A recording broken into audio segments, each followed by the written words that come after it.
Sizlarga uyda etish shunda qulaylik bo'lgan, seriqmay ketmaydigan, chuchigan suvmay bilan etadigan axborotlik qilishni o'rgataman. Amiz birlikda boshlab ketaylikmi?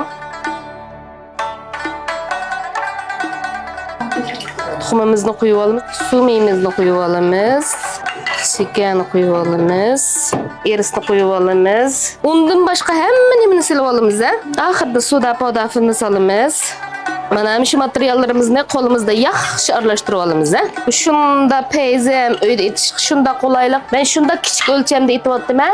Sizlar uyda etishinglar qulaylik bo'lsin deb. Mana shunda yaxshi siyliq holatda aralashtirib olgandan keyin unimizni solamiz. Unimizni sal ozroq ep qo'yib solamiz. Bo'lmasa qattiq chiqib qolsa bo'lmaydi bu axborotligimiz. Axborotlikni mayli bolalar, mayli cho'nglar hammalar yaxshi ko'radi. Shunga cho'qim qo'l tiqib o'zinglar uyda etib chiqqanlar. Mana bu xamirimizni mana mushalat bilan bo'ladi, shunda bo'sh.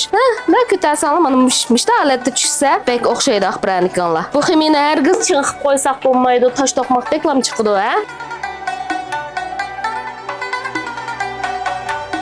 Buna xamirimizni yuqirib olgandan keyin buni jiqroq quvg'in chachimiz, bo'lmasa bek chaplashongo xamir bu. Mana bu xamirimiz bek bo'sh bo'lganlik uchun quvg'inni jiqroq shiltimiz, qilpimizni mo cho'qim quvg'inga tekkizilib, ondan qiliplaymiz. Buni necha vaqtingizni cho'ng o'lchamda assam kichik o'lcham davadinglar, mana shu kichik o'zini aytanga uyda etish qulaylik o'lcham keldim. Yaxshi ko'rgan bo'lsanglar, tenzan kontrollaringni faqat oymay beringlar.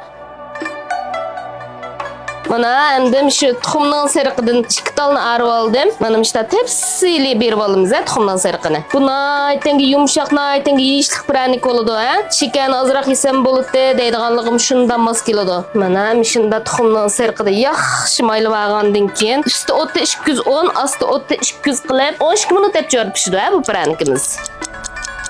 Mana 13 minutda axborotligimizni pishib oldi. Qaranglar, nima degan o'xshagan axborotlik, nima degan yumshoq pranik, nima degan yumshoq pranik. Cho'qim uyda etib sinab qilinglar. Ajoyib bezma pranikning ta'mi.